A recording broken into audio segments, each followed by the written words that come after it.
The sky burns with the fire of descending warships. The Galactic Empire storms the surface of Earth, their metallic hulls gleaming like the fangs of a predator, about to strike, their engines screaming across the sky, sending waves of dust and shattered debris through the once peaceful streets of New Haven, a city now drowning in chaos. Civilians run for cover, while soldiers mount desperate last stands against an enemy that knows no mercy. Among the burning wreckage of a downed Earth defense turret stands one woman, her boots planted firmly on the cracked pavement, her gaze fixed on the sky above, her eyes reflecting the fiery glow of destruction, her grip tightening around a worn yet sturdy wrench, its metal handle dented and scratched from years of hard work in the depths of the city's underground repair bays. Her name is Marla Graves. And she is not a soldier, she is not a hero, she is just a mechanic, but when the Empire attacks, she will strike back.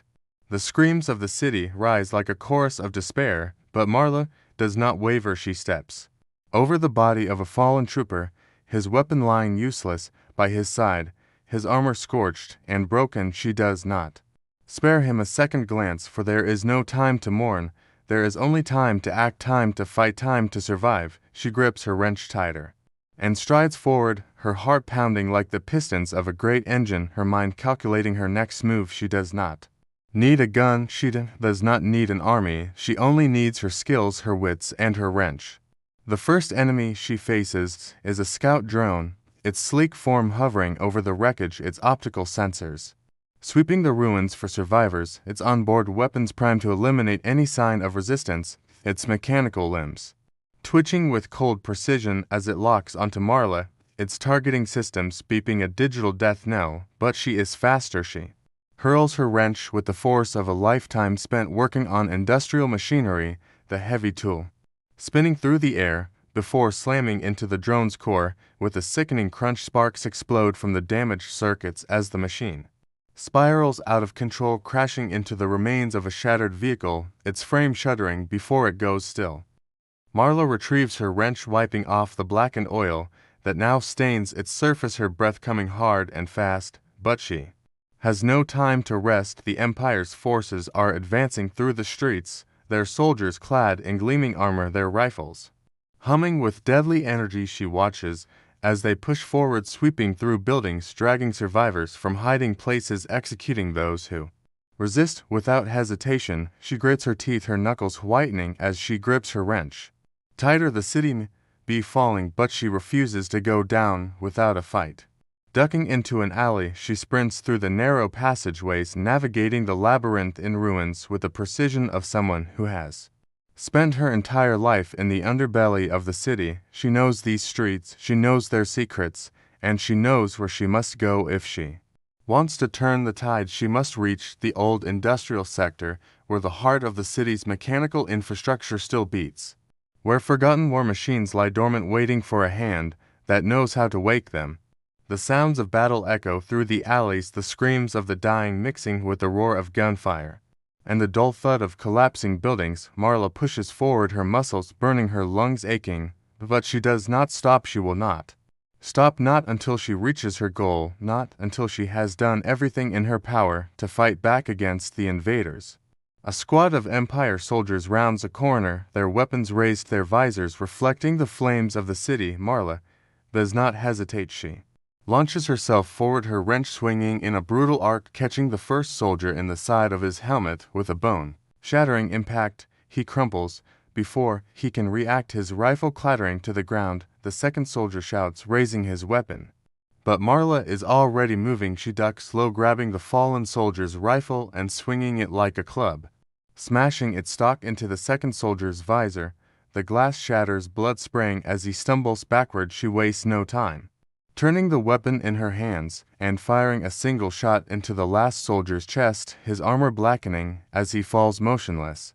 She tosses the rifle aside, her heart hammering against her ribs, her breath ragged. She is not a soldier, but she is a survivor, and she will do whatever it takes to protect her home. Reaching the industrial sector, she finds what she is looking for, a massive abandoned mech, its rusted form looming in the dim light, its power core silent, its weapons long since deactivated. But Marla knows machines, she knows how to bring them back to life. She scrambles into the cockpit, her hands moving with practiced precision, flipping switches, reconnecting circuits, bypassing security protocols. The mech shudders, groaning like a beast waking from slumber, its power core flickering to life, its systems coming online. Marla grips the controls, a fierce grin spreading across her face. As she speaks into the ancient communication system, her voice steady and unyielding. As she declares to the invaders, to the Empire, to anyone who dares to stand in her way, "You picked the wrong city to mess with." And with that she charges forward, her mech's cannons roaring, her wrench still clutched in her other hand, because no matter how big the fight, no matter how impossible the odds, she is still just a mechanic, but that is all she has ever needed to be. The battle rages on through the ruins of New Haven, the mech's weapons raining destruction upon the invading forces. Explosions rip through the streets, sending fire and debris into the air. The Empire's soldiers fight back, their rifles lighting up the darkened sky with bursts of deadly energy. But Marla does not falter. She pilots the mech with the skill of a master engineer, using its massive frame to crush enemy units beneath its feet, its cannons spitting fire with relentless fury. Yet even as the tide begins to turn, more ships descend from the heavens, reinforcements for the Empire. Their numbers overwhelming, their firepower unmatched. Marla knows she cannot win this fight alone. She activates the emergency broadcast channel, her voice ringing through the remaining communication towers across the city. "To anyone still alive, to anyone still fighting, we are not done yet. We are New Haven, and we do not fall. Stand with me, take back our city." One by one voices answer her call, survivors emerging from the shadows, mechanics, engineers, fighters, scavenging weapons from fallen foes, taking up arms and joining the fight. The people of New Haven refuse to be conquered, and as Marla leads the charge from the cockpit of her battle-scarred mech, they rise with her, striking back against the Empire with everything they have. The battle lasts through the night, but as dawn breaks over the city, the Empire's forces begin to retreat, their warships lifting off, abandoning their ground troops in the face of an uprising they did not anticipate. The people of New Haven stand victorious, bruised, blooded, but unbroken. Marla steps down from the mech, her wrench still in hand, her heart still pounding. As she looks over the ruined city, the fight is not over, the war is far from won, but for today they have dealt the Empire a blow they will not forget, and for today that is enough. She turns to the gathered survivors, nodding once before setting off to repair what is broken, to rebuild what has been lost. Because that is what she does, that is who she is. She is not a soldier, she is not a hero, she is just a mechanic, and that is all she has ever needed to be.